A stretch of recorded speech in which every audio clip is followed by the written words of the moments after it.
Welcome to our live Zoom edition of the Ralph Nader Radio Hour. My name is Steve Scrovan, along with my co-host, my trusty co-host, David Feldman. Hello, David. It's good to see you, Steve. I think we may have to call the fire marshal. It's packed here. It is packed here.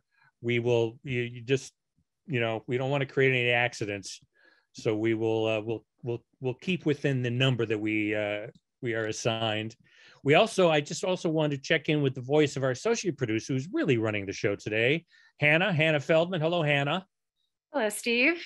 Hannah will be moderating your questions. And of course, we have the man of the hour, Ralph Nader. Hello, Ralph. Hello, everybody. Thank you for being here. That's right. Thank you for being here. And we've got a great topic, a great guest.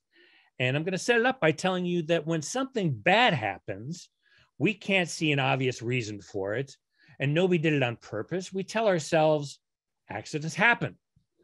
But when an apartment building collapses or burns down, when a New York City bus runs over a cyclist, or when Texans lose power and freeze to death, is it really an accident, or was it predictable and preventable? Why are catastrophic accidents, fatal accidents, so common? Are accidents truly random acts of fate, or can we link them to existing systems of power and privilege? More people die by so-called accident today than at any time in American history. So what can we do to reverse that trend? Our guest today is journalist Jessie Singer, whose new book, There Are No Accidents, makes the case for questioning the common and simple excuse, "You don't blame me, it was an accident." Those of you in the Zoom room will have a chance to ask Ralph and Ms. Singer questions. And as always, somewhere along the line, we'll check in with our corporate crime reporter, Russell Mokhiber. But first, our featured guest is going to tell us why most accidents are just waiting to happen.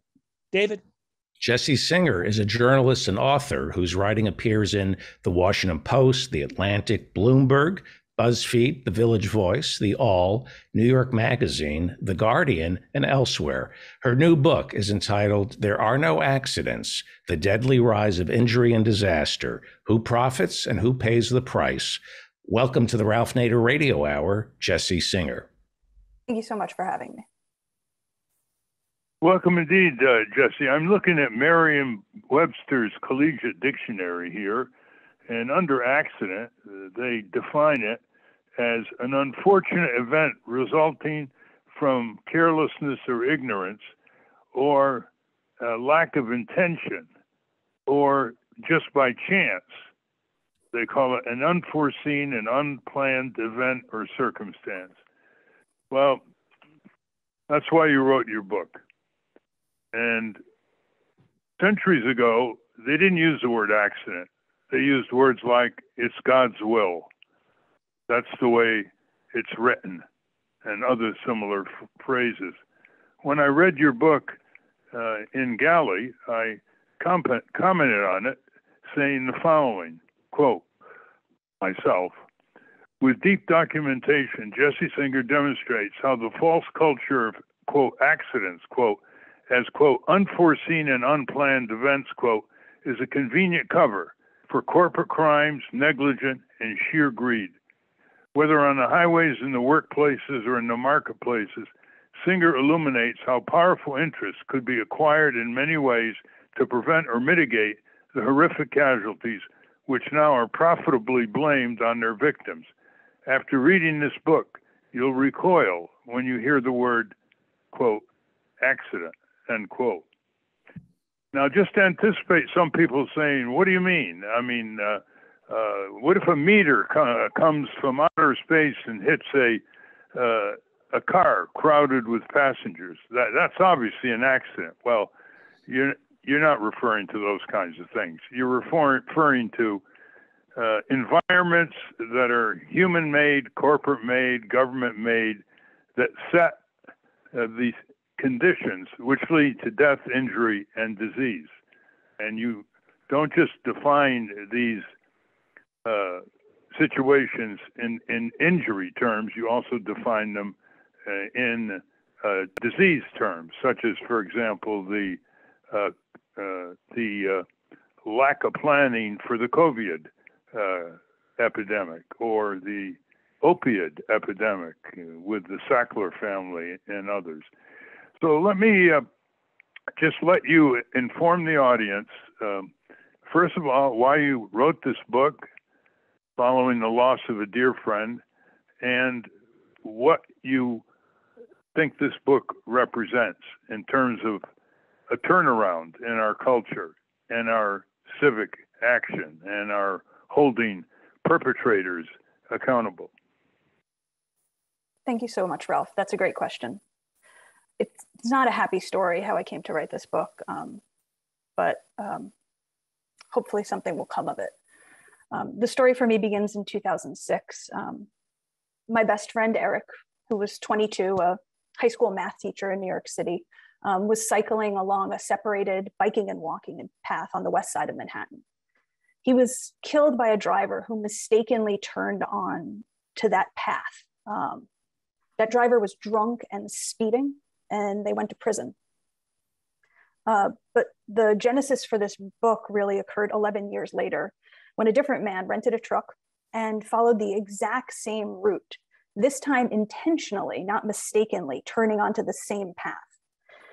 That man killed 8 people and injured 11 in an act of vehicular terrorism. And it inspired me to look into the place where my best friend had been killed, and I learned that others had been killed there before and after him, on the same path, in the same places. And every time the drivers were different. Some were distracted, some were lost, some were drunk. And every time the story that was told was, it was an accident. And so no problems were solved. After the terror attack, the city and state got together and barricaded every single entrance to this path. They made the harm impossible. And it really taught me that accident was this sort of magic word, a willful ignorance to distract from our ability to prevent harm. The terrorist attack also started me looking into the numbers in terms of so-called accidental death in the US. And when we say accident in this phrasing, what we mean is unintentional injury death. So not disease, not violence, and not suicide. And it's a massive category that includes everything from accidental falls to accidental fires to traffic crashes to drug poisonings like an opioid overdose. All of these numbers have been rising since 1992. In fact, they've risen 132% since 1992. And that rise has increased exponentially lately, so much so that in 2019, 173,000 people in the US were killed in accidents. That number rose to more than 200,000 just a year later.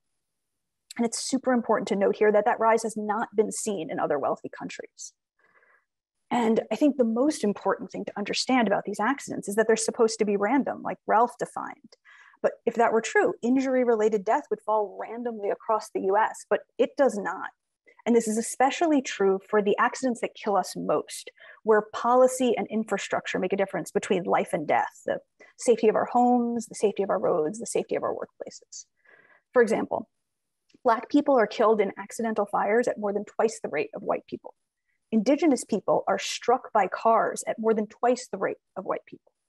In West Virginia, you're more than twice as likely to die by accident as you are just across the state line in Virginia, which is to say that policy decisions and unregulated corporate power lead to risk unequally distributed across the US. And I think, Ralph alluded to this, we often think of accidents as a matter of personal responsibility.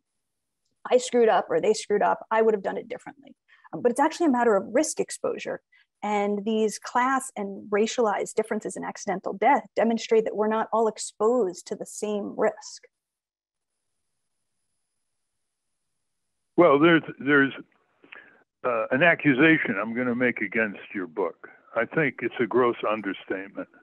I think the figure of 170,000 deaths due to these kinds of conditions is grossly underestimated, because we don't even calculate the number of cancers, respiratory ailments, all kinds of silent forms of violence that proceed from institutional negligence, institutional greed, institutional cover-ups. For example, today in the news, there's a report by a university researcher saying that he has discovered microplastic in human blood. Now, plastics are all over the world. They're contaminating oceans, getting into the fish we eat.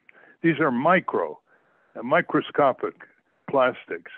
And now they're being found in human blood, and the research has said there's no indication that they can be blocked from going to the brain. Now, just think of that. Who's counting that? Nobody's counting that. Until recently, Jessie, they didn't count how many people died in hospitals due to preventable problems. And until groups like the Johns Hopkins University of Medicine, preceded by the Harvard School of Public Health, the Johns Hopkins estimate in the report about 6-7 years ago, I mean, this is staggering. And they said it was the minimally conservative figure, that 5,000 people a week die in hospitals in the United States from preventable problems. That's the phrase they used. And they didn't include those who die in clinics and those who die in doctors' offices due to poor diagnosis, negligence, wrong prescription of drugs, combination, whatever. So listeners out there and the readers of your wonderful book, There Are No Accidents, The Deadly Rise of Injury and Disaster, Who Profits, Who Pays the Price, are entitled to consider that the problem is vaster, much, much greater. But the way officials in our government count accidents is very, very narrow. Having said that, I think we need different language. I mean, you had to use the word accident throughout your book when you really didn't want to use the word accident. It's so inbred in our language.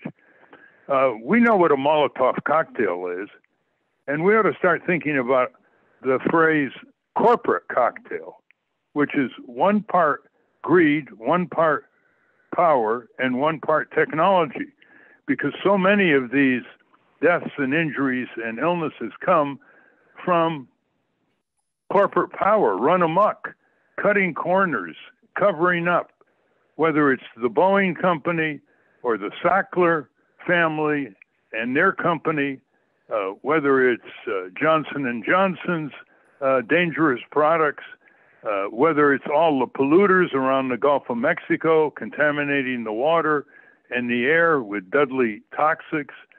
And of course, there are government installations, military installations that have spread radioactive material and other toxics into the groundwater, sometimes right on the marine reservation, contaminating marine families in Camp Lejeune in North Carolina. So with that in mind, what do you propose? We have regulations that are non-existently enforced, or they're weak. Some of them were enforced years ago. We have less lead in our bodies. We have less lead in gasoline. That's been prohibited, and you can't sell lead-based paint anymore. But we still have lead in drinking water, like the Flint, Michigan situation. Suing companies, that's getting more and more difficult. Johnson & Johnson just created a subsidiary and dumped their lawsuits by 33,000 women harmed by talc powder into this subsidiary, and then proceeded to go bankrupt with the subsidiary under corporate bankruptcy laws in Texas. So give us your realm of correction here, of reform. What are you pressing for? I think it's important to note, while the situation is dire, there is reason to hope, because the institutions you mentioned were actually so effective.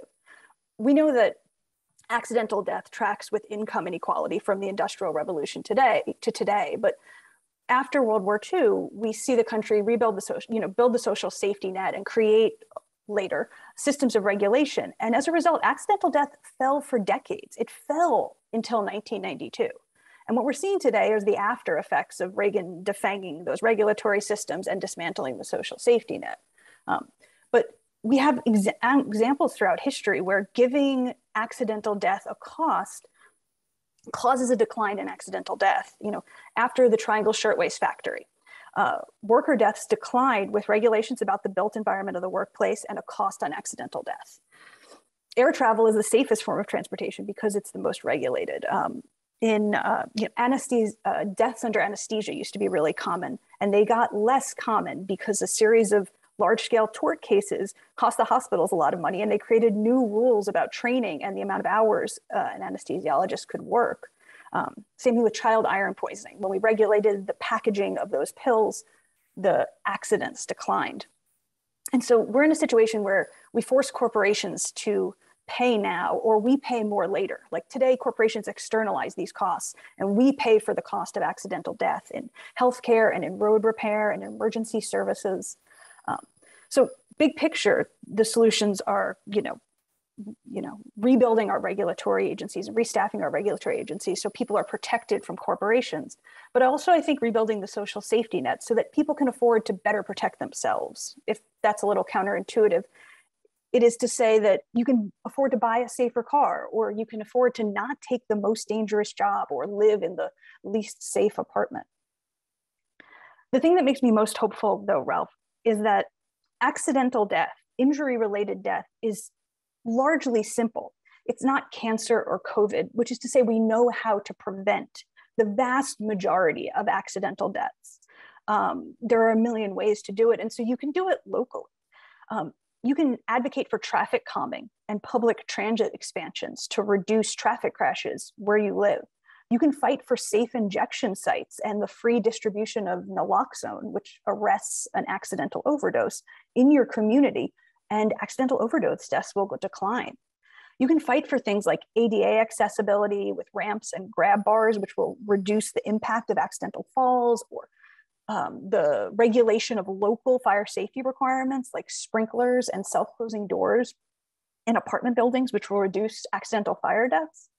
So I think there are a wealth of solutions here if we keep in mind this idea that people are going to make mistakes, and focusing on those mistakes is always a distraction, but we can protect people from the worst consequences of their mistakes. Though I think, you're right, it's going to take a fight. I mean, I like to point to airbags and Naloxone. And again, Naloxone is a simple and harmless drug which arrests an accidental overdose. Airbags and Naloxone were both invented in the 1960s. Airbags weren't required in cars until 1998, and Naloxone is still not mandated with every opioid prescription. And it's important to note, like, these things don't prevent mistakes. They just prevent us from dying. They prevent the harm of our mistakes. And so I think if we keep focusing on that harm reduction, even in a simple local way where we can't force our federal agencies into compliance, we can reduce these numbers by a large part. Also, you mentioned the teaching of CPR and other ways to react immediately to emergencies. You want to describe that? Well, yeah, I mean, Naloxone and CPR, these are things that we could train high school students to do as part of their education. And instead of, what I learned in high school, I don't know, how to square dance. There's a lot of potential in, simply giving people tools to help themselves and to help one another that focus not on preventing mistakes, which is where we spend so much of our focus, on police enforcement and education, as though we're going to make people perfect. And instead on focusing on reducing the harm. People are still going to choke, but we can stop them from dying from choking if everyone, understands how to do the Heimlich maneuver. CPR is like a simple intervention. Naloxone is a simple intervention that simply arrests the risk of our mistakes. And I think there's a lot of potential in that. Not the kind of potential we get from actually regulating our automakers, not that kind of wholesale protection, but it is something we can all do to take a step forward on the local level. In your book, you point out all the ways corporations lobby to exempt themselves from accountability, and so they don't have to pay for the results of their criminal negligence or cutting corners or trying to increase their profits at a price paid by innocent people.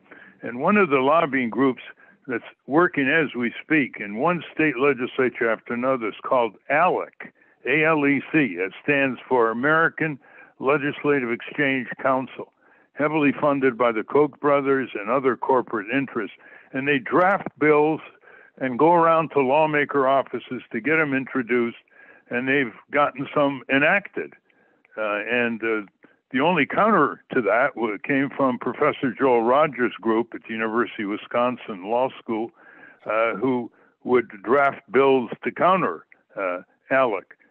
But this is all to say that, throughout history, Jessie, the argument that consumer protection environmental groups would make is unless the injuries and the damage that corporations cost them more than what they save by not fireproofing their factories, as you say, or recalling their cars, or safely bottling a pill, or stop selling an addictive drug.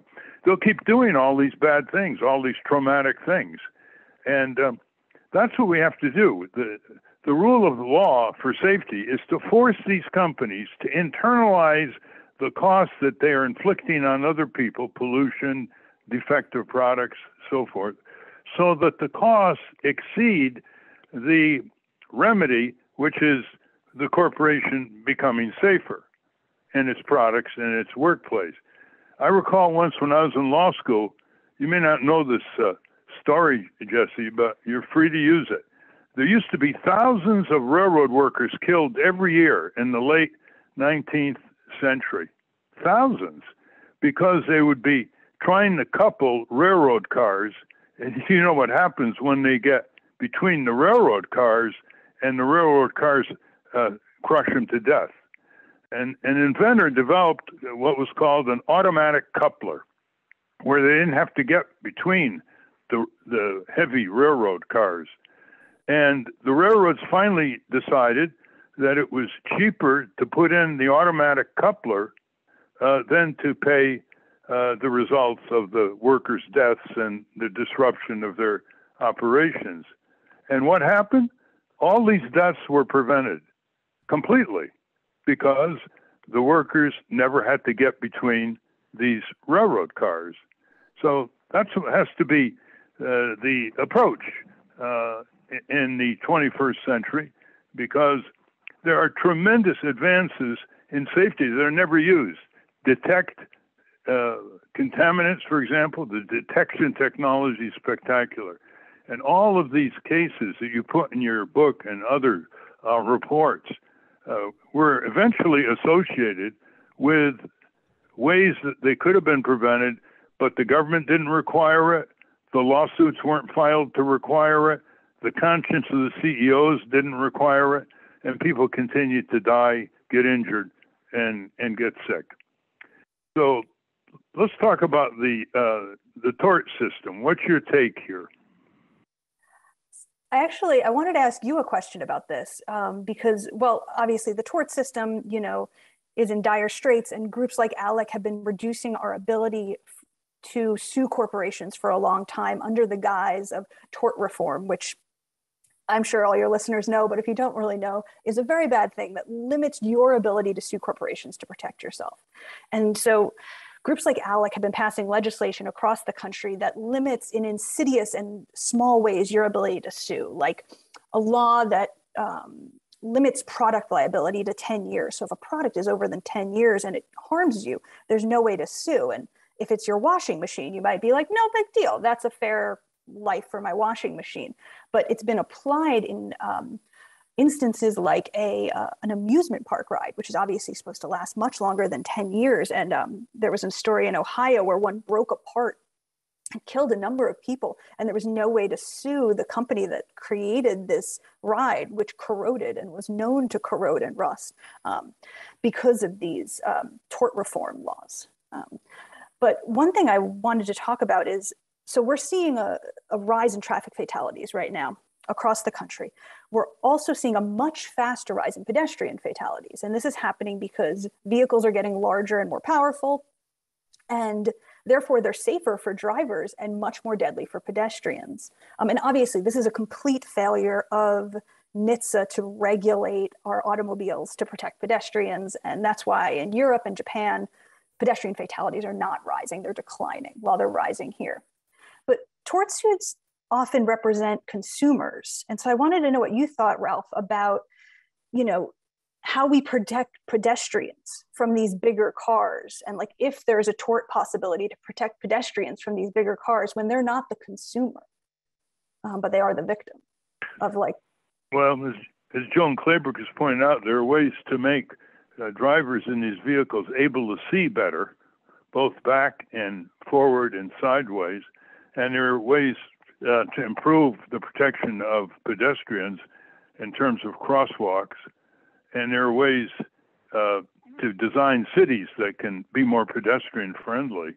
I must say, listeners, the Center for Justice and Democracy, run by the stalwart Joanne Dorshow, has a wonderful summary of Jessie Singer's book. It breaks it down to worker accidents, so-called, and safety, spending, pedestrian deaths, one category, accountability, regulation, strong civil justice system. And one of the least recognized problems is worker death and injury.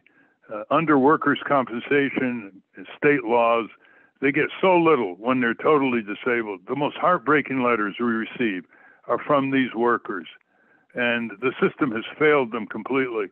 In states like Mississippi, disgraceful worker compensation laws. Texas had a good one until the corporations replaced the members of the Texas Supreme Court and got control of the legislature. But we're dealing here with 60,000 workplace-related deaths a year, according to OSHA, and that itself is an understatement. And there's very little attention to it. And until we see books like Jessie Singer has written. Unlike most of the books and the authors, Jessie, that we put on, we're laggard in getting you on. You've been all over the press. You've had an op-ed in the New York Times, in the Washington Post. So you're getting good coverage because you're very, very energetic, and you're willing to interact and really work to get this book in the hands of people everywhere in the libraries, as David mentioned. And so I want to open this up to the questions from the audience, and see how their feedback to you compares with the feedback you've been getting on other media. Anna? Okay, that's great. Let's what we're going to do. So we're going to do that in a second. What we're going to do is we're going to use this opportunity to take a break, throw to Russell, then we'll come back and Hannah will start that process. So that's a very good segue, Ralph. And let me just make a note of the time. By the way, listeners, the way you can get the summary of this book by the Center for Justice and Democracy in New York City, it's a very simple, centerjd.org, centerjd.org. Great. Okay. So I'm going to do a little bit of an outro here. That's a very good segue, Ralph. We've been speaking with Jessie Singer. We will link to her new book, There Are No Accidents, at ralphnaderradiohour.com. Up next, Jessie and Ralph will answer some of your listener questions from our virtual audience. But first, let's check in with our corporate crime reporter, Russell Mokhiber. Thank you, Russell. Welcome back to the Ralph Nader Radio Hour. I'm Steve Scrovan, along with David Feldman, Hannah Feldman, Jessie Singer, and Ralph. And it's time for our virtual question, and it's time for our listener question segment. Hannah, why don't you kick it off and introduce our first questioner? Thank you, Steve. So let's go to our first question, which comes to us from Eric Martz. Eric, I am going to ask you to unmute and ask your question, please. Oh, hello, everyone. I recently finished reading There Are No Accidents, and I found it very, very thought-provoking. I'm growing frustrated by the lack of change in our country, and I'm questioning what will it take for mass change to occur. It seems like we're in this vicious cycle of car dependency, and that only some kind of catastrophic energy crisis will instigate any change. So do you think activists have any chance to convince the general public, or are we just going to have to wait for this crazy crisis to occur? Thank you. Jessie? Yeah, I can take that first. If you'll allow me, I'll quote Mariam Kaba. She likes to say, hope is a discipline, which is to say that I think catastrophe is on the horizon. I think we all recognize the moment we're living in, but that change occurs every day, that we are moving forward. That when Ralph wrote Unsafe at Any Speed, which was certainly one of the inspirations for this book, we were in a very different place than we are today. We have seen advancement. We take steps forward as we take steps back. And if we look at history, from the Triangle Shirtwaist Factory on, the only thing that has ever changed the corporate paradigm is activists' fight, which is to say, I'm willing to keep hope as a discipline. And I do think that we absolutely have a chance to make change, especially if we're fighting locally while we fight on the federal level. Making your community an example where you can directly communicate with your neighbors and when you can easily track progress that often gets lost on the federal government's radar. Also, Ed, the sequence is important. If people get more control over their town, city council, their state legislature, and the Congress, those are the institutions that can generate the regulations to mandate greater safety, protect children, protect adults, protect the environment, protect the workplace. And those are the institutions that can open up access to the courts. So when people who are injured, they want to hold their perpetrator accountable, get compensation for their medical costs, job losses, and help deter further unsafe practices in the area that they filed suit. So it all starts with your elected officials locally, state, and federal. And that's what cycles back. We never would have gotten seatbelts in cars, airbags in cars, safer tires, safer brakes. You can say, well, who produced those? Well, the engineers were free to produce those, but who made the companies let the engineers in their company do the work? Well, it was congressional legislation in 1966, the Auto and Highway Safety Laws, which created the Auto Safety Agency called NHTSA in the Department of Transportation, which issues the mandatory standards.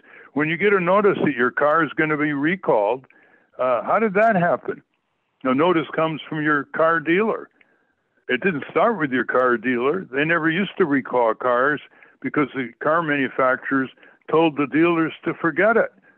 If the motorist doesn't complain when they come in for some kind of service, if they don't complain that they've got some serious defect, just let them go away and don't fix the car. Well, we had hearings in Congress in 1966, and it was shown that there was this kind of cover-up by the auto companies with their dealers, and now they are under regulations.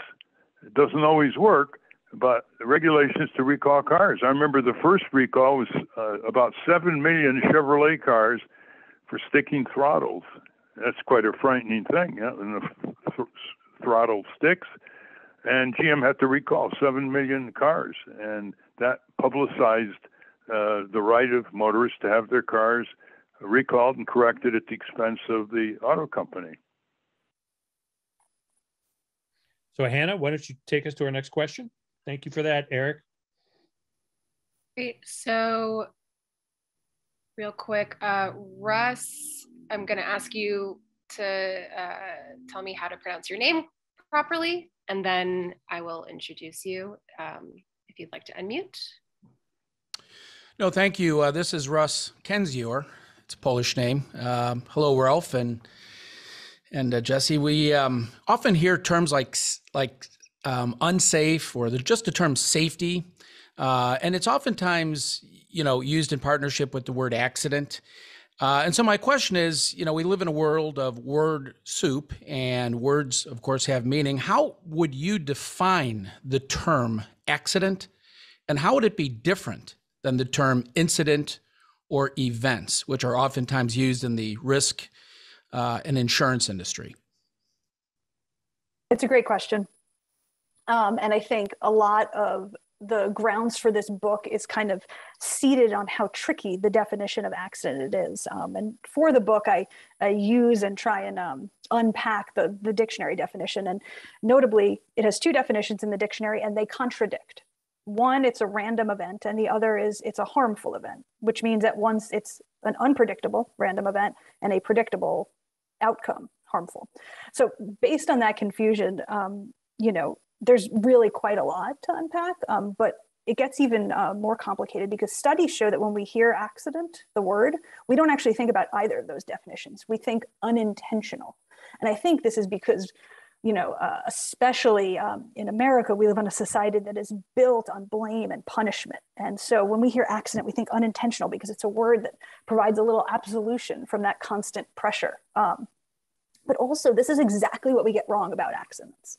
We focus on intentionality, the last person who made a mistake, and thus accidental death seems random. And this is where you get all these tropes that corporations have pushed for 100 years, the nut behind the wheel, the jaywalker, the accident-prone worker, these tropes that tell us that accidents are not a matter of dangerous conditions which surround us, but our own personal failings. And in that narrative of personal responsibility, we miss this layered causality and the stacked dangerous conditions, all these opportunities to prevent harm. So I think incident and event are perfectly good words, but in the end of the book, I kind of come to the conclusion that I can't be the word police, but what I can do is encourage people to make accident a jumping off point, a siren that makes you ask questions, that makes you say, oh, wait, has this happened before? Could it happen again? And that's kind of why I get back to this focus always on preventing harm, that incidents are going to happen, accidents, mistakes, whatever you're going to call them. But all that matters is that we prevent harm. All that matters is that we protect people from the worst consequences of their mistakes. It's a hard question. Well, Russell Kinzer just asked you this question, Jessie. He's an expert on preventing the injuries from slips and falls. Millions of slips and falls everywhere. Supermarkets, for example, and other buildings. And he's been trying to get the Consumer Product Safety Commission, almost succeeded a couple of years ago, to issue a standard to require the flooring industry to design their floors with greater traction and less smooth slipperiness. And that's a perfect example of what your book is all about, because when someone slips and falls, they almost say, well, it's that person's fault. Or it's an accident. But many of these so-called accidents come from the design of the flooring industry, as well, I might add, as the shoe industry, which often doesn't pay much attention at all to having shoes that are less prone to slipping. Russell, can you just very briefly add to what I just said so we can get more questions in very briefly? Certainly, Ralph, and thank you. It's a project that the National Floor Safety Institute, which I founded 25 years ago, which is very active in this area, is kind of championed, because accidents oftentimes, Jessie, imply this involuntary, just kind of, meteorite fell out of the air and hit you in the head. Nothing you could do about it, when in fact accidental falls are the leading cause of death to the elderly in our country, and they're the leading cause of emergency room visits. It's the number one health and safety crisis of our country, and it, again, disproportionately affects the elderly, which, I'm a baby boomer. I'm in that category.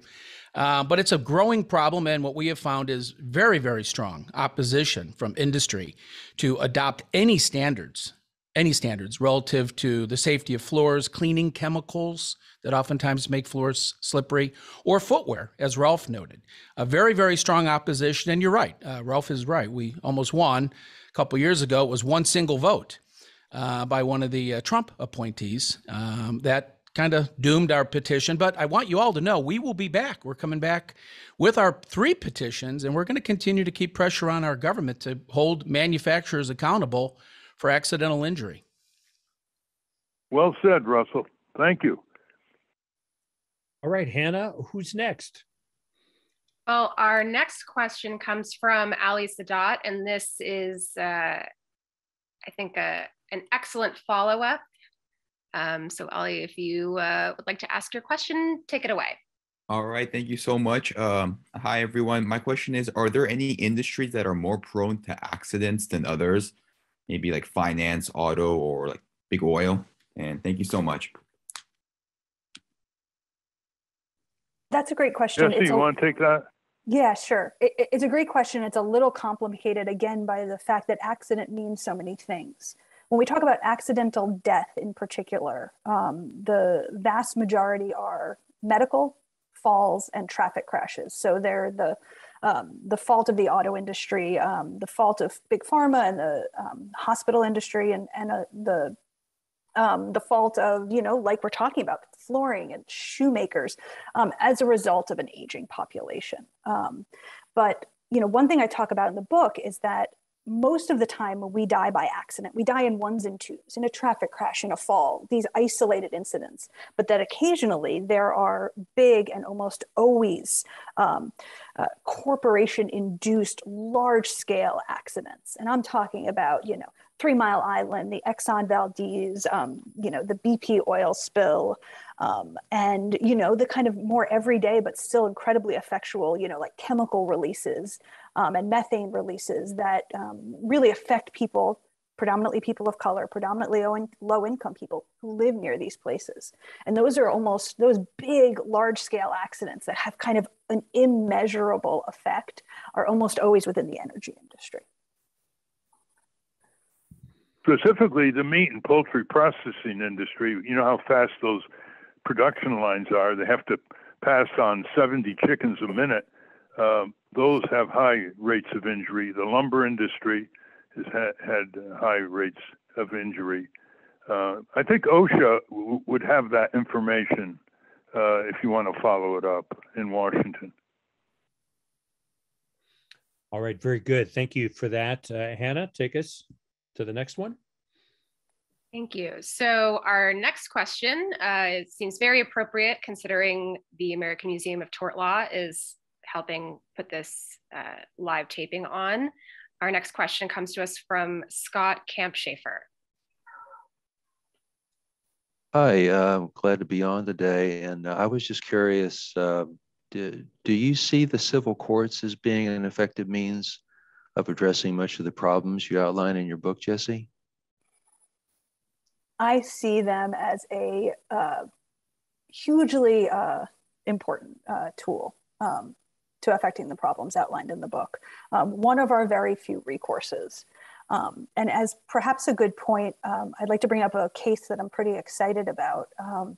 So as I mentioned earlier, traffic fatalities have been rising exponentially, and this hasn't been happening in other countries. And one of the reasons is the more widespread availability of already existing autonomous safety technology, like automatic emergency braking, which could prevent tens of thousands of lives lost in traffic crashes. The technology exists. It's not like an AV pipe dream. But right now, even though the technology is very cheap for automakers to put in cars, you can't get it in every car. In fact, you have to pay $10,000 extra, even though the parts cost a few hundred at most, to get it in your car. And this automatic braking technology can prevent deaths in traffic crashes, simply put.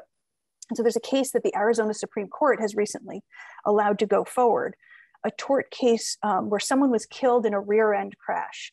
And the vehicle that hit them was, I think, a Ford Fiesta that could have had automatic emergency brakes, but it would have cost the driver extra. The car company didn't immediately make the car as safe as possible. And the Arizona Supreme Court is allowing a court case to go forward where the victims in that crash can sue Ford for failing to install the automatic emergency braking in all of their vehicles. And so it's a great example of NHTSA has totally failed, to regulate these technologies, and they're so far behind their European and Japanese counterparts. But, we can use the civil courts to force their hand, because if that case is successful, it will cost Ford a lot of money and hopefully force them into action. And those civil lawsuits are often the first out of the box. That when the regulators are clueless and the legislators are looking the other way, some plaintiff is injured, say by ignition switch defect of General Motors. They go to a contingent fee lawyer. The lawyer starts getting depositions, digging out the information, pursuing the lawsuit in court, trial by jury. The press is there. It's publicized. It gets the attention of the Auto Safety Agency in Washington and starts initiating action to fix this problem across the board. So you can see that the first responder is often that injured plaintiff who goes to a contingent fee lawyer and files a suit in open court. That's the way it's supposed to work. Unfortunately, not enough people know about the law of torts, the law of wrongful injury, and over 95% of wrongfully injured people never use the law of torts. That's why we have an American Museum of Tort Law, why we have a curriculum. High school students, they should learn the law of torts because they're exposed to all kinds of injuries, just like everybody else. And the earlier they learn about this wonderful inherited wrongful injury law from medieval England, the more they're likely to use it and generate deterrence, alert the public, and get adequate compensation from their perpetrator. Very good. Thank you for that question. And before we go to the next question, I just want to give a shout out to KNSJ in San Diego, one of our affiliates who's on the call. Thank you for carrying the show. And for those of you in all parts of the country and even in the world, encourage your local radio stations to pick up the Ralph Nader Radio Hour and join the conversation. So Hannah, who's next? So our next question comes to us from Joanne Orvek, and she has a question about robots.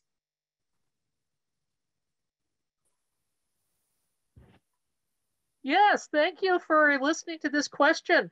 We're concerned about robots now, robotic inflicted deaths, and also the autonomous vehicles that are causing so many accidents. Are we going to be trusting AI technologies to the point at which we let down our guard concerning many accidents? It's a great question. And, you know, again, the answer is corporate greed. One thing we're seeing is Amazon increasing the use of automation in their packaging and distribution factories, you know, where they're packaging packages. And we're seeing with the increased use of automation, an increase in worker injuries. And the reason we're seeing that is not just that people are bad at working with robots, though they are, we can talk about that too. The reason we're seeing that is Amazon is using that automation as an excuse to increase assembly line speeds and increase the pace of production. So workers with these robots are forced to not only manage that technology, but work harder and faster. And as a result, the most dangerous Amazon factories to work in are the most automated ones.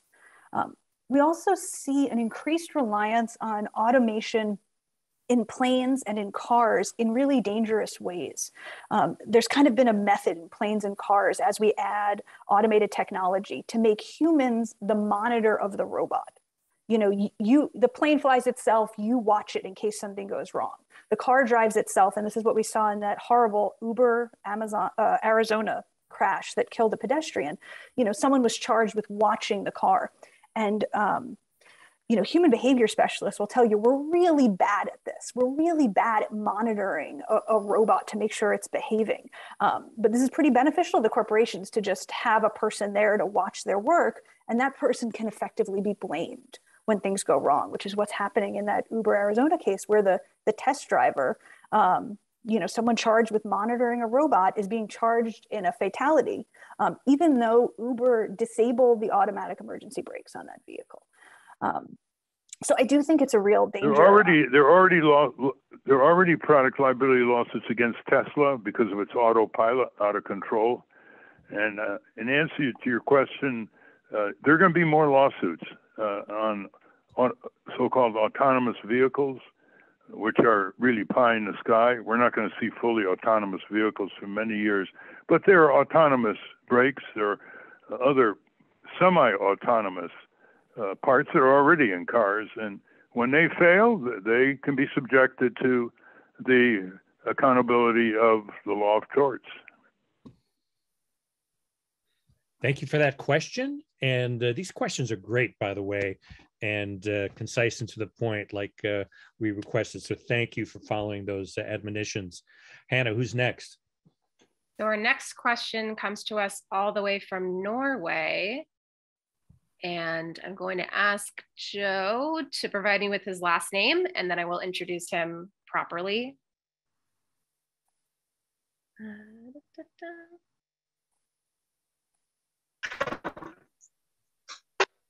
Hello, Joe. Remind me of your last name, please. Hello. Hello, Joe in Norway.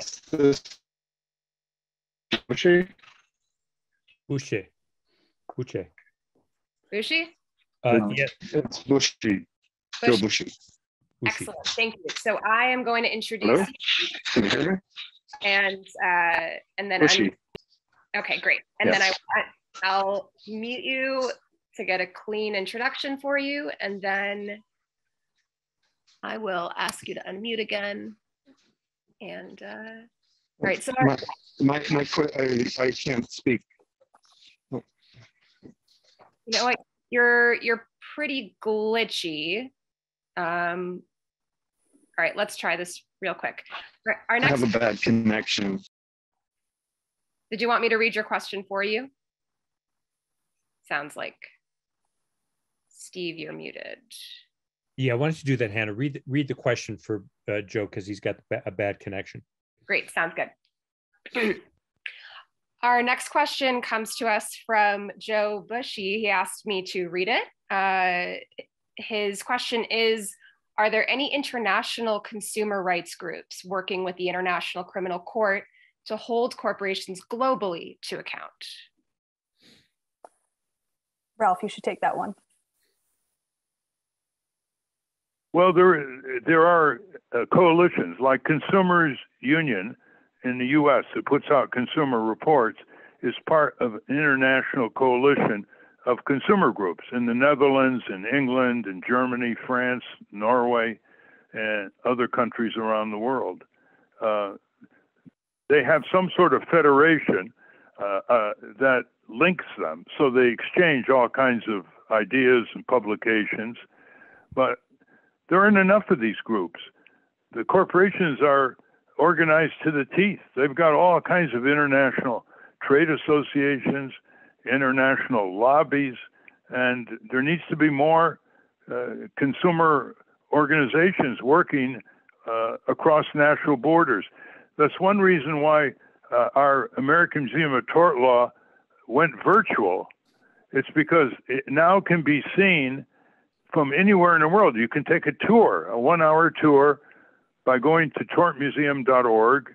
That's TORT museum.org, and take a tour, and then go back to your own legislators or parliaments and say, why don't you have a civil justice law, at least as good as the United States? Why don't you have a right of trial by jury, the way the United States has? So we need to learn from each other, and we can learn a lot from other countries who are a few steps ahead of us. But there needs to be more formalized institutions which will lead to international consumer treaties. Like we're way overdue for a consumer protection treaty with China. We have imported Chinese tires, Chinese pharmaceuticals that have been deficient and injured people. And we have to really increase the pace and intensity. Fortunately, you come from a country that is very oriented toward international cooperation. So I thank you for that question. Very good. Hannah, who's up next? Our next question comes to us from William Pierce, who's asked us to read it for him. He asks, Ralph has two very accomplished comedians and television comedy writers as co-hosts. Would their corporate media employers allow them to write jokes that implied that quote unquote accidents were not accidents? That's a question for us, for me and David? Sounds like a question for the room. Well, I would say they are interested. It depends. They are interested in getting an audience. So anything that would get an audience and put butts in the seats, so to speak, metaphorically speaking, unless they got complaints, would be fine. I think that's what they're really interested in. David, do you have any perspective on Having that? written for late night television, I can assure you that any jokes that attack corporations are verboten. And one of the reasons our political discourse has been so debased for the past 30, 40 years is late night comedy hosts are allowed to mock the government, mock our politicians, but not their paymasters. That's the portion of the answer we should keep. I'm going to cut my part. Jessie, do you have anything to add? Maybe a little. One thing I've seen is I've worked a lot with the families of the victims of traffic crashes who launched a campaign they call Crash Not Accident, hashtag Crash Not Accident, to try and ask on-air reporters, especially traffic reporters, to stop using the word accident and to replace it with crash. And that's been a real uphill battle. We saw a few years ago, the AP changed their definition slightly to avoid using accident in case where negligence might be present. The New York Times has absolutely refused to stop using the word accident. And of course, this is only with traffic crashes. But I do think that there is a real love affair with the word from corporate America, even, on the level of, news reporting, because it makes things comfortably fuzzy for us all without having to do that deeper dive and to actually look at the corporate negligence present in so many of these cases. Okay, very good. Who's up next, Hannah? Our next question comes to us from Dave James. Dave, take it away. Thank you, Hannah. Hi, Jessie. You touched on this with the automatic braking, but I was curious if you studied the overlap with intellectual property and withholding, say, like you say, the airbags were invented way before they were deployed, and I imagine they were deployed as a premium product, giving you a differential between two cars as to outcomes for the drivers. And if that shows up in other fields as well, I'm sure it does. Thank you. I'm not sure I got the question. Well, the intellectual property, how that intellectual property law is used to protect to prevent the broad implementation of these safety devices. Sorry, I stepped over myself. That's a great question that I actually don't know the answer to. I know one thing that Ralph uncovered in Unsafe at Any Speed was that, these known preventative safety devices, like the collapsible steering column, had been patented by the car companies, but they weren't using it. So I wonder if he has more insight into that question. Yeah, well, that's a problem everywhere. Certainly in the drug industry, it's a big problem where monopoly patents curb the dissemination of known life-saving pharmaceuticals, curb competition. And the answer to that is compulsory licensing. A lot of governments have the inherent right in emergencies or serious safety situations to force the patent holder, the corporate patent holder, to license the product with other companies. That's been done once in a while in the drug industry, and it should be done across the board because the intellectual property patent intricacies are getting very mischievous. They're increasing the length of time called evergreening extensions of patents. They're developing micro patents on very minor innovations. So we need a complete overhaul. The person who's thinking the most about this is Jamie Love, who's an economist in Washington, D.C., and has traveled all over the world getting information that has led to his proposal to change the patent system, but still keep some incentive for inventors to pursue their course of action. Jamie Love. Very good. Thank you for that question. Hannah, who's next? Our next question comes to us from James Byron. James, please unmute and ask your question.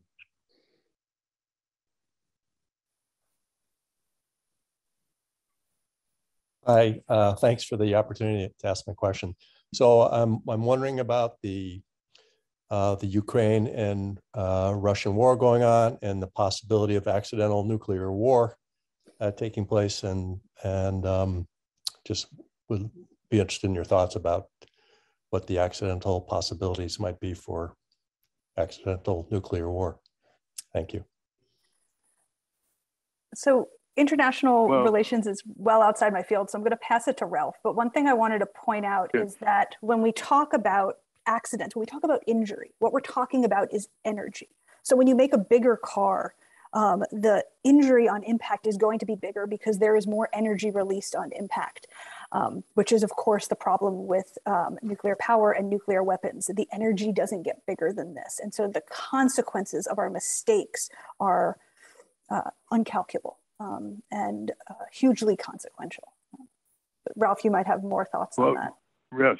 Recently, we had arguably the world's expert on this subject, James, retired professor from MIT. His name is Ted Postol, P-O-S-T-O-L. And he made a very important point in the context of the war in Ukraine, is that the U.S. has detection capabilities to determine any release of an intercontinental ballistic missile anywhere in the world. The Russians have not caught up with that technology. They're still relying on ground radar detection, which exposes the risk of the Russians thinking something is heading toward them when actually it isn't. And so he thinks that elevating nuclear alerts the way Russia just did is going to increase the chance of an accidental release or an accidental reply to a phantom incoming missile. And there was a close call in 2015 and one earlier, which demonstrated that it's not simply a theoretical possibility. Thank you for that question, Hannah. Our next question comes to us from Susan Pers. Susan, please unmute and ask your question. Hi, thank you so much. The corporation is not a sustainable structure for a humane future. It systemizes and reproduces corruption because it's based on profit and not genuine care. Richard Wolff has proposed cooperatives. I would add nonprofits and nonprofit banks. I think corporations and for-profits should be eliminated. What are your thoughts about that? I know there was a movement in the 1990s about this. In terms of the accidental death problem, I think the cooperative is actually like a really clever solution, because when we count accidental death, we see that it is a result of unequal power in all its forms. You know, you're more likely to die in an accidental fire if you're a renter and not an owner and don't have power over your surroundings. You know, when workers are killed, it is a result of not having control over their workplaces. And what we do see is when there was a rise in union power in this country, accidental worker death declined because those workers had suddenly power and control over their work environment. So, you know, the cooperative has the ability to spread that power wide so that everyone is invested in the consequences, you know, of, you know, everything that we're doing, which would reduce the likelihood of accidental death by spreading that power wide. Well, the larger the corporation, the more remote its bosses are from the grim realities on the ground. And they work overtime to become no-fault corporations. I mean, one of the biggest untold stories is the massive expansion of corporate immunity and impunity. When was the last time a Wall Street banker was prosecuted and put in jail?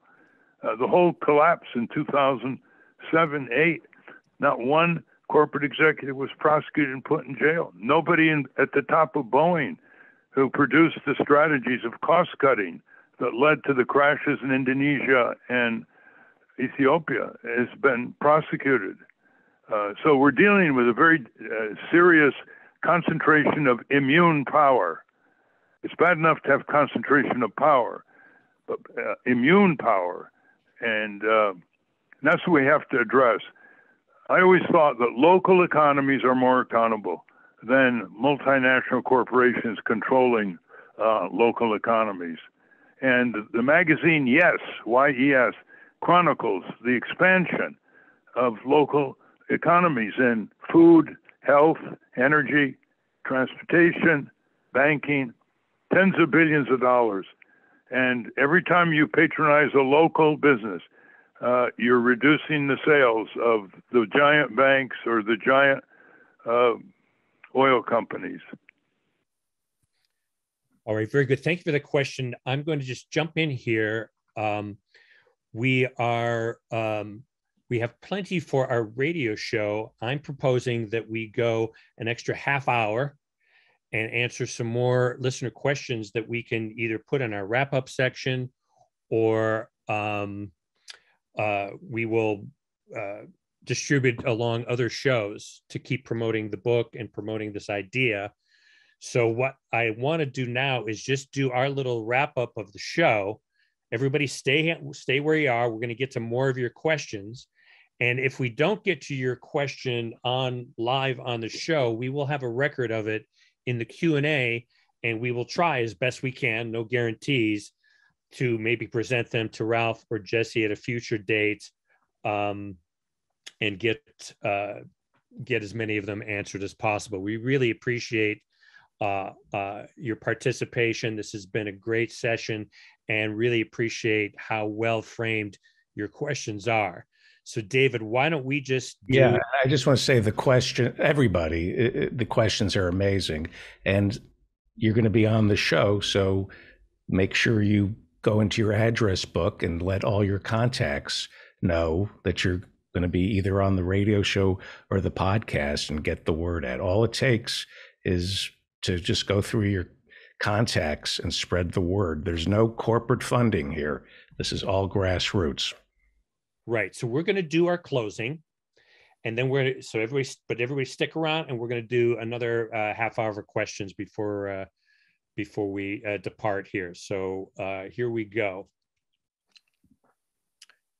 I want to thank our guest again, Jessie Singer. For those of you listening on the radio, that's our show. For you podcast listeners, stay tuned for some bonus material we call the Wrap Up. A transcript of this show will appear on the Ralph Nader Radio Hour website. You know what? I'm going to do that over again. I just want to, I'm sorry.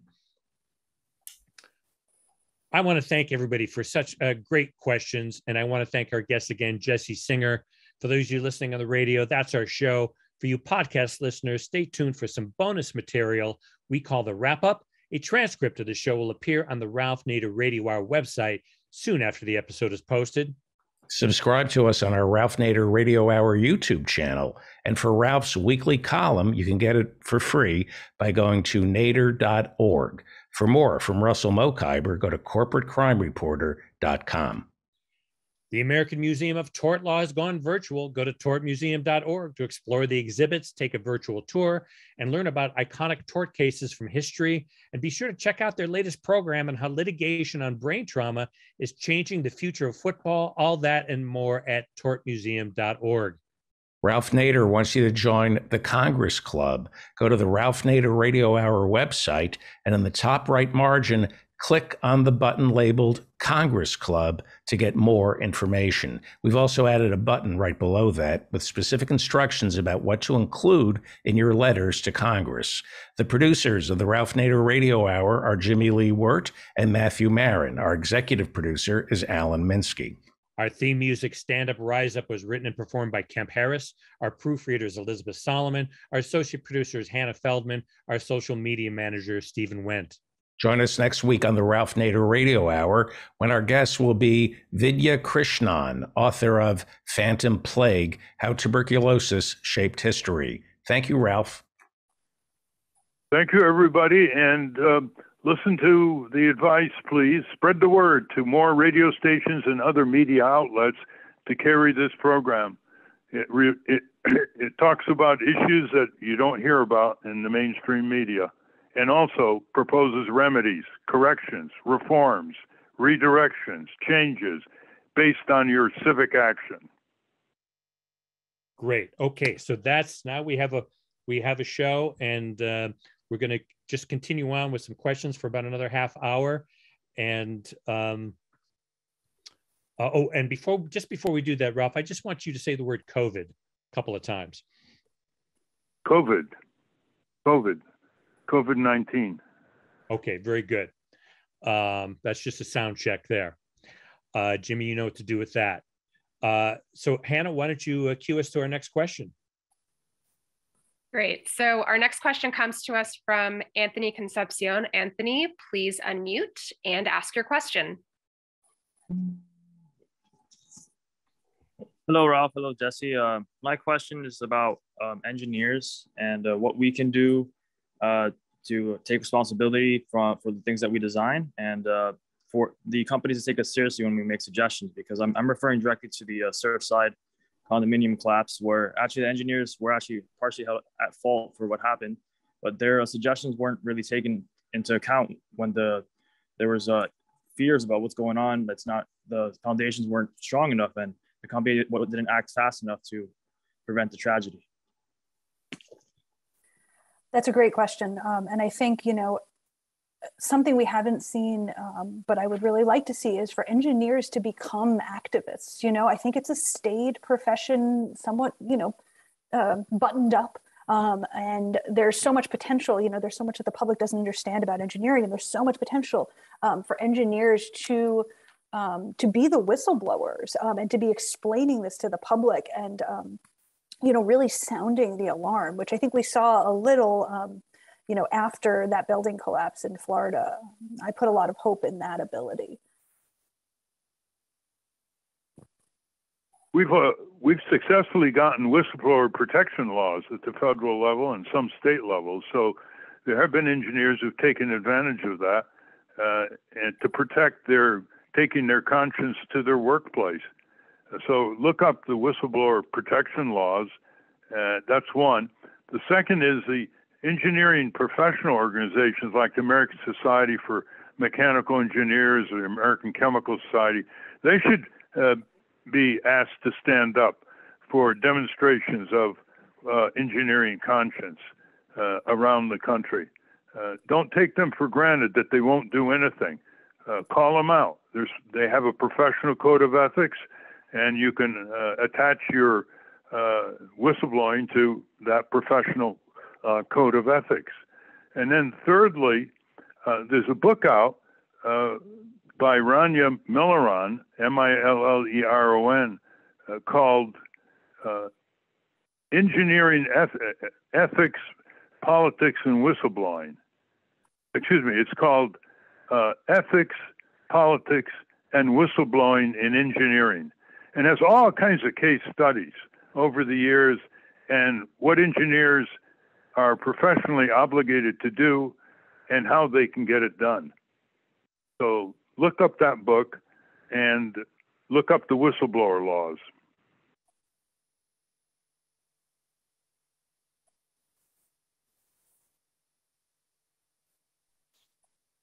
Okay, Hannah, who's next? Okay, so our next question comes to us from Ashraf. Ashraf, if you could please unmute and ask your question.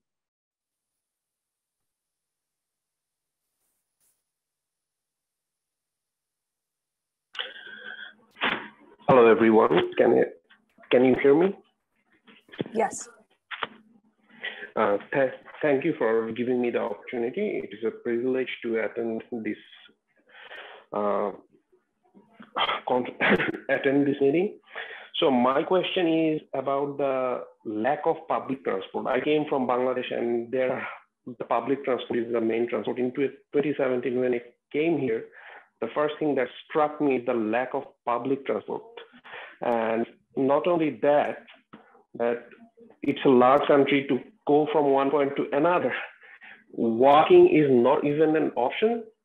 And even if you walk, most of the road, the cars are fast and everything. I live in a small town. Even there, I suffered an road accident while walking, biking over a zebra crossing. So I didn't read the book. I'm not sure if Jessie Singer, if you address the issue of the lack of public transport here. I also know the Koch brothers and other influential groups are work actively against public transport. Can you at least elucidate about this matter? Absolutely, it's a great question. I mean, one thing we know about public transportation is it's much, much less accident prone than entrusting individual drivers. But not only discouraging, but fighting the funding of public transportation by groups like the Koch brothers helps oil interests, it helps auto interests, and it sets us up for this continued paradigm where people who need public transit are most at risk for accidental death, even though public transit is safer, because public transit is so hard to find. And so you often see these situations. I write in the book about one in the Atlanta, Georgia metro area, where a woman's child was killed. She relied on the bus. There were very limited buses, but there was one across from her apartment building, but it was across a 4-lane highway, which she had to run across to catch the bus. And her child was killed by a driver, you know, in this impossible situation that she was put in by incredibly restricted public transit in a place that was built for cars and built so that the public transit barely functions. And so one of the reasons we see higher rates of accidental death and traffic crashes and pedestrian crashes among people living in poverty is because they're living in these car-centric environments, but forced to rely on walking, biking, or extremely limited and inaccessible public transportation. It's a great point.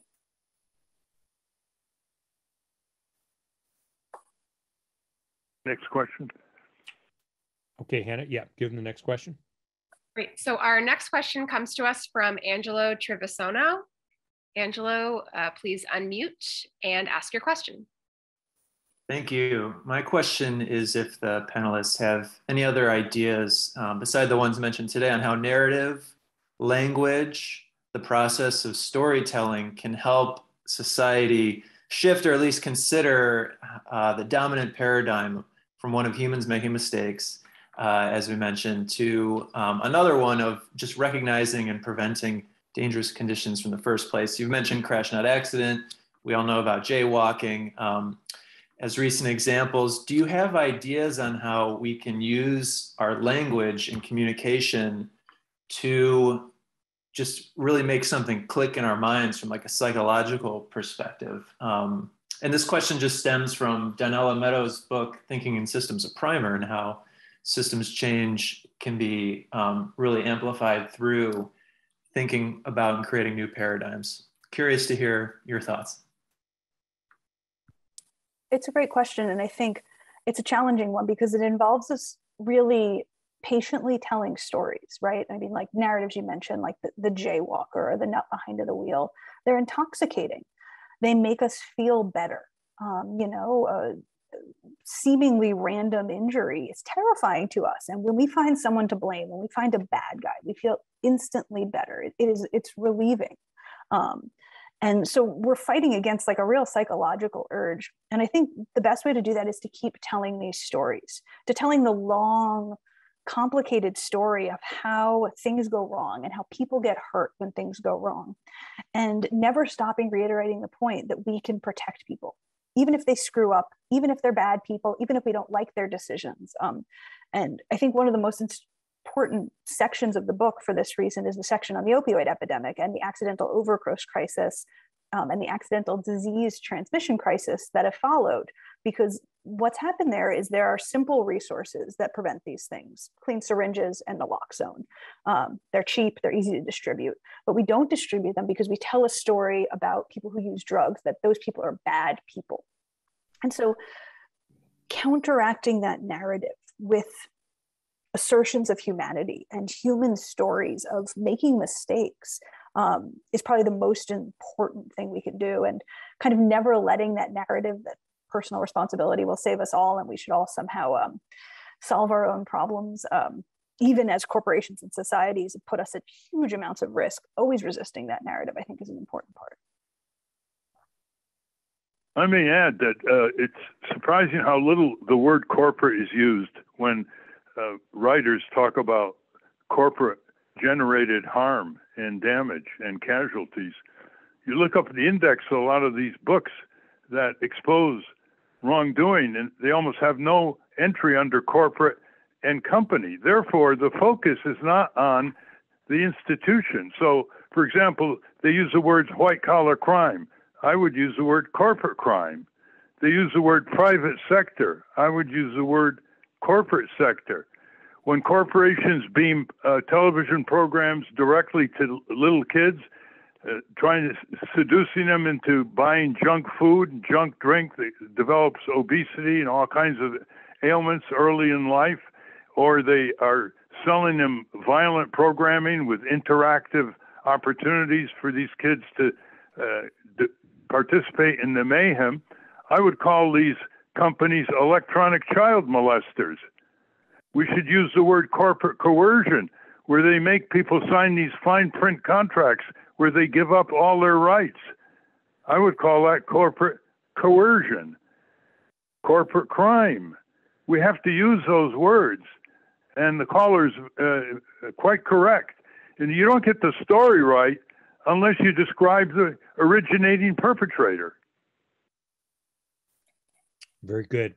Thank you for that question, Hannah. Who's next? Our next question comes to us from Carl Nash, and it's about the role of insurance in these topics. Carl, please unmute and ask your question.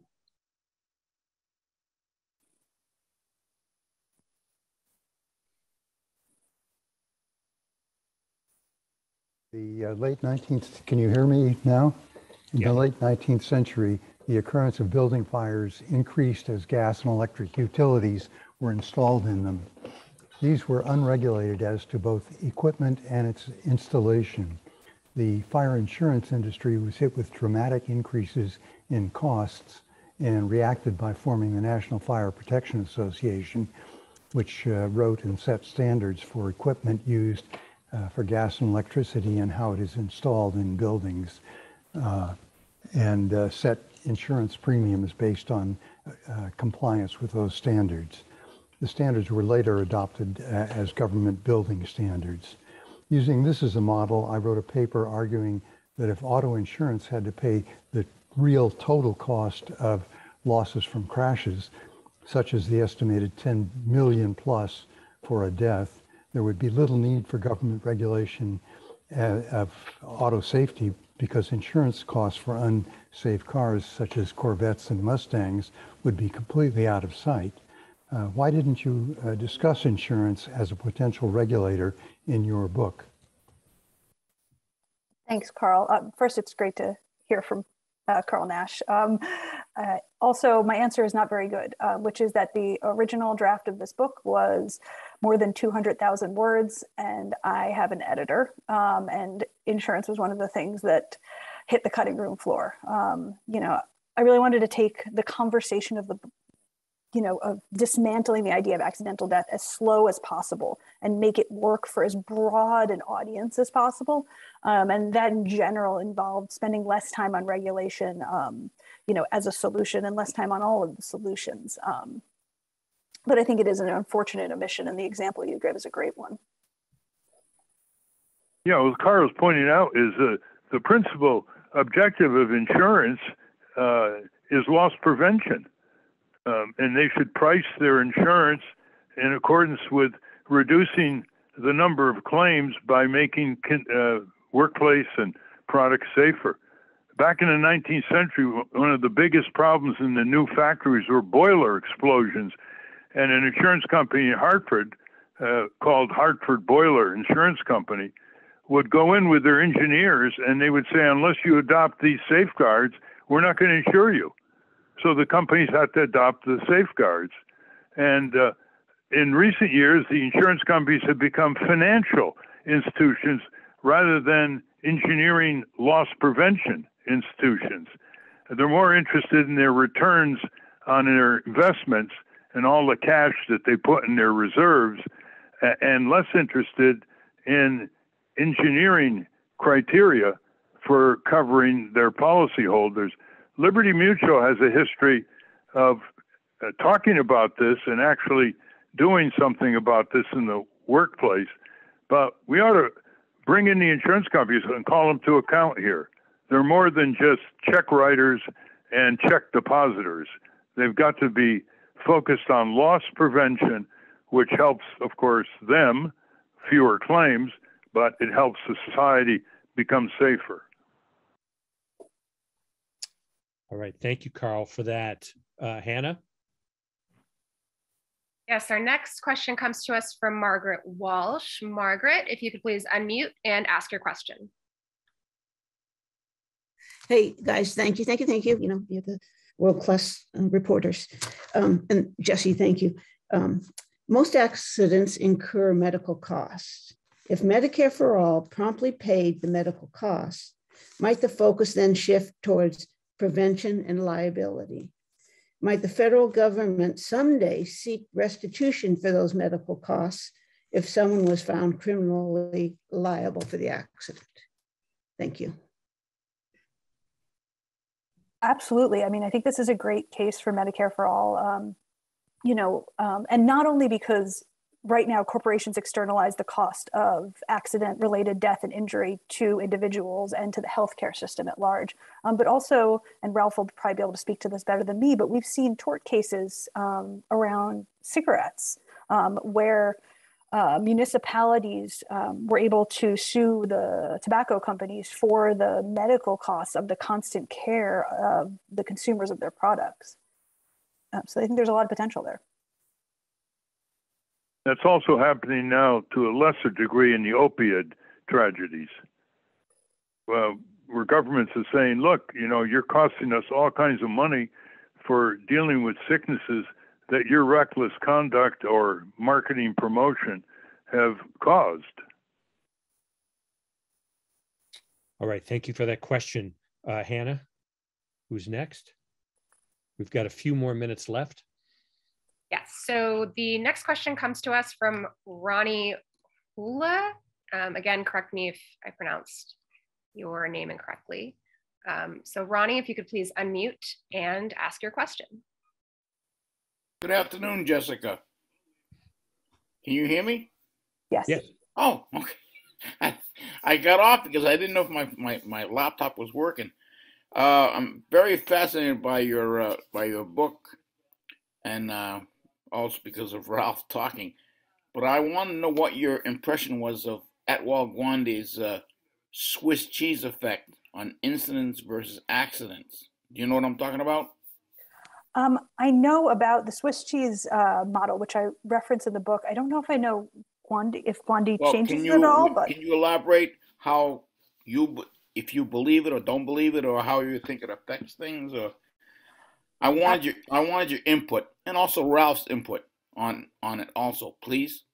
Absolutely. I think, you know, I write about it in the book as one of like the most important concepts. And we get it first from a psychologist named James Reason, who comes up this concept in this spate of really large scale accidents that happens in the late 80s and early 90s, and the 70s a little. 3 Mile Island, the Exxon Valdez, Chernobyl, these massive accidents. And he uses the Swiss cheese model as a way to explain cascading failure, how we have these safety systems in place, and sometimes they fail in interlocking and surprising ways. And so I think this is critical to not only understanding accidental death, but to overcoming it. Because again, I've talked about this, we blame the last person.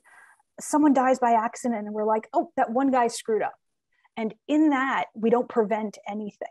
But if we can add those layers of cause back, the way that dangerous conditions stack up, we can actually solve problems. And one thing I propose in my book is taking a broader view. You know, the Swiss cheese model was invented for a factory or a nuclear power plant, a sort of tangible series of safety systems, a building. But I really ask my reader to try and to add social systems to those layers of Swiss cheese. You know, racism is a layer of Swiss cheese or a hole in your Swiss cheese. Your economic level is a hole in your Swiss cheese or a layer of Swiss cheese protecting you. And all of these socioeconomic factors are actually predeterminants of whether or not you're more likely to die by accident or not. So I think it's really important that we not only use that model, but we broaden it so that we're talking about social determinants of health when we talk about accidental death. Yeah, I don't have anything to add to that metaphor. Thank you, Eddie. Thank you. I think we've got one last question here. Am I right, Hannah? We have time for one last one? Sure. So the next question is from Herman Gazenhaus. He asked me to read it for him. His question is, do you have any advice for the average person to raise issues about dangers in the workplace without putting a target, so to speak, i.e. avoid getting fired? Without putting a target on oneself, such as getting fired. And they work at a large food and snack corporation. Without, yeah, go ahead, Jessie. Oh, I was going to pass this to you in a sec, Ralph. I just wanted to say thanks for your bravery, Herman, in trying to solve the problems in your workplace. I think Ralph can probably speak to whistleblower protections, and I can just say that, you know, unionizing your workplace is the best way to protect yourself and to give yourself a voice to speak up for safety issues that affect you and everyone you work with. Well, without knowing all the details, I mean, you know, sometimes based on the history of people who are concerned like you in the workplace, sometimes they connect with a reporter. Sometimes they send material in a plain envelope to a regulatory agency, a state or federal regulatory agency. Sometimes they will write a letter to the editor or have somebody write a letter to the editor. Sometimes they will go to their union, if there is a union. But I'm not telling you that this is easy. This is one of the most neglected areas of trauma in our country, and that's trauma in the workplace. Most neglected. And so what I would do is just look around on the internet and see what people who have discovered problems like you have managed to do and to break through and to try them in ways that protect your identity so you don't get retaliated against. And there may be a whistleblower law in your state that you can attach to. Look at the OSHA website, look at the AFL-CIO website, and see if you can get any help from them in that regard. All right, thank you for your question. Thank you all for your questions. We're going to wrap it up. This was really, really great. Such great questions, such great answers, Jessie and Ralph. So we've got a great show for everybody, both the radio version, which will be shorter, and the wrap-up podcast version, which will include everybody's questions. Our editor, Jimmy Lee Wirt, will have to organize it and time it in a way. So Hannah, is there anything that else we have to do before we sort of dismiss our great audience? No, I have to retake a couple of people's names that I mispronounced, but other than that, everyone else is flawless. All right. Yeah. So Hannah, you're the nut behind the wheel. Yep. We're blaming you. There are no accidents. Yep. Okay, so I believe we can let Ralph go. Okay. Well, thank you all. It's been marvelous. Thank you, Jessie. Good luck with your book. Thank you so much, Ralph. It was a real pleasure. And should we go to the post-mortem room, Hannah? Yes. So before we end this session, I just dropped a link to purchase Jessie's book. It's a publisher website, so they'll have links to the various distributors, retailers, where you could buy the book. And we will link to it on obviously on hyperlink to it on the webpage. So it will be right there for you to easily, just like when you went to the web page and registered for the webinar. So may I just add something? How I was struck by how brilliant every single question was. Every single question. This is a very, and it makes sense, just a very special group of people who showed up for today's session. And there aren't many of you out there. There just aren't. You're a select, very special select group of people who care about the future. And I can't urge you enough, grow your community.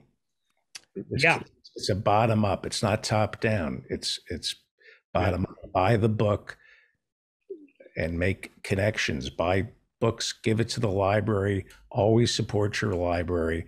And please share this show and the book with everyone you know. You all know 100 people. If everyone here, it's a virus. It spreads like a virus. If you are social media savvy, tweet about it, connect us. This will be on YouTube as well.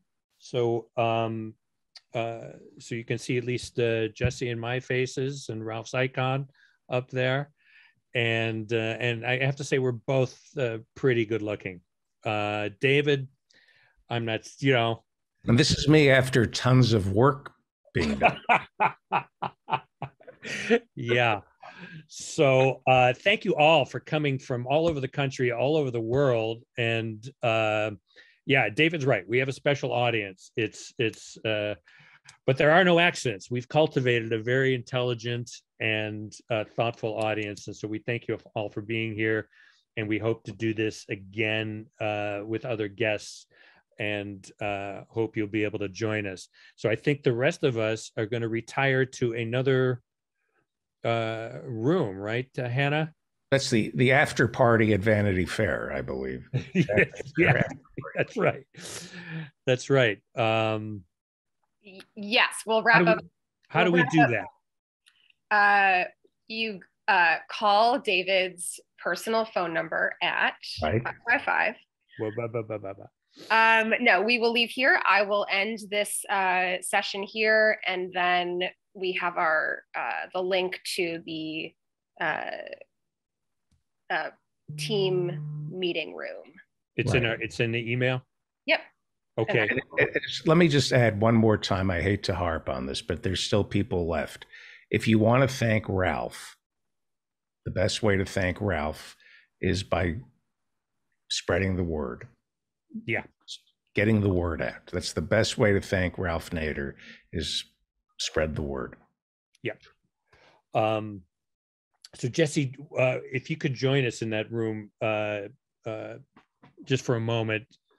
We won't take up much more of your time there, but it was, do you have any last words for our audience?